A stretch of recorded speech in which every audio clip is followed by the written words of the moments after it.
প্রথম যে মিটিংটা প্রথম সেটা ছিল হচ্ছে জার্মান চ্যান্সেলর ওলাফ শোলজের সাথে। আপনি জানেন জার্মানি হচ্ছে ইউরোপের মোস্ট পাওয়ারফুল ন্যাশন, ইউরোপের রিচেস্ট ন্যাশন। এই পুরো মিটিং উনি চাচ্ছিলেন প্রফেসর, এটা না এমন না যে আমরা তার কাছ থেকে মিটিংটা চেয়েছি, এটা ওলাফ শোলজ নিজে প্রফেসর ইউনুসের সাথে মিট করতে চেয়েছিলেন এবং যে সাথেই এবার এই মিটিংটা সেট আপ হয়েছে এবং এটা একটা খুব বড় মিটিং ছিল এবং এই খুবই ফ্রুটফুল একটা মিটিং।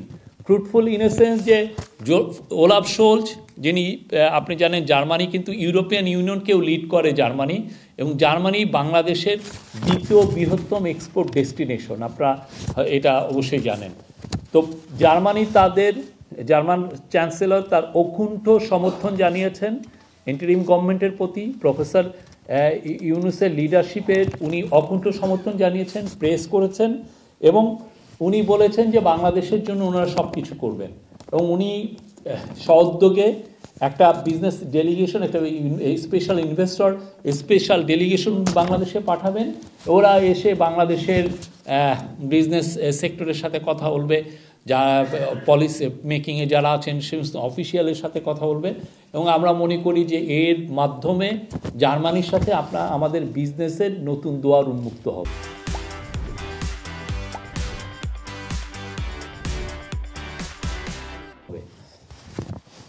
ওলাফ শোলজের নিজেও বাংলাদেশকে ইনভাইট করেছেন। হ্যামবুর্গে একটা ওদের খুব পুরনো একটা এবং খুব প্রেস্টিজিয়াস একটা বিজনেস মিটিং হয় প্রতি বছর হ্যামবুর্গে, সেখানে বাংলাদেশের বিজনেস ডেলিগেশনকে ইনভাইট করা হয়েছে এবং আমরা সম্ভবত কোনো বিজনেস ডেলিগেশন ওইখানে যাবে।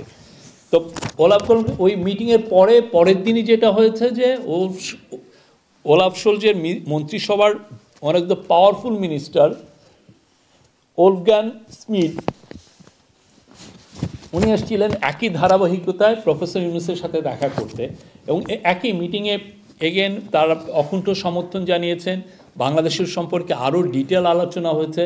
প্রফেসর ইউনুস, আপনি জানেন যে আমাদের একটা বড় কাজ হচ্ছে ইন্টারিম গভর্নমেন্ট হলে যেই টাকা যেই মানি যেই বিলিয়নস অফ ডলার যেটা স্টোলেন হয়েছে, বাইরে সাইফন অফ হয়েছে, যেটা ডক্টর দেবপ্রিয় ভট্টাচার্যের নেতৃত্বে যে হোয়াইট পেপার কমিটি যেটা বলেছে যে 16 বিলিয়ন ডলার করে প্রতি বছর শেখ হাসিনার আমলে বাইরে চলে গেছে, তো সাইফন অফ হয়েছে, সেই টাকা ফিরিয়ে সে বিষয়েও আলাপ হয়েছে। বাংলাদেশের ইকোনমির নিয়ে আলাপ হয়েছে, বাংলাদেশের পরিস্থিতি নিয়ে আলাপ হয়েছে এবং তারা সন্তোষ প্রকাশ করেছেন যে বাংলাদেশ যেই দিকে এগোচ্ছে এবং বাংলাদেশের রিফর্ম বোথ ওলাফ শোলজের সাথে এবং ওলগা স্মিডের সাথে এই আলাপটা খুব জোরভাবে হয়েছে। বাংলাদেশের রিফর্ম, বাংলাদেশে যে এই গভর্নমেন্ট যে রিফর্ম ইনিশিয়েটিভগুলো নিয়েছেন সেগুলো এবং এটার ধারাবাহিকতায় যে আমরা একটা ফ্রি ফেয়ার একটা ইলেকশন করতে চাচ্ছি সেগুলো নিয়ে খুব ভালো বিস্তারিত আলাপ হয়েছে।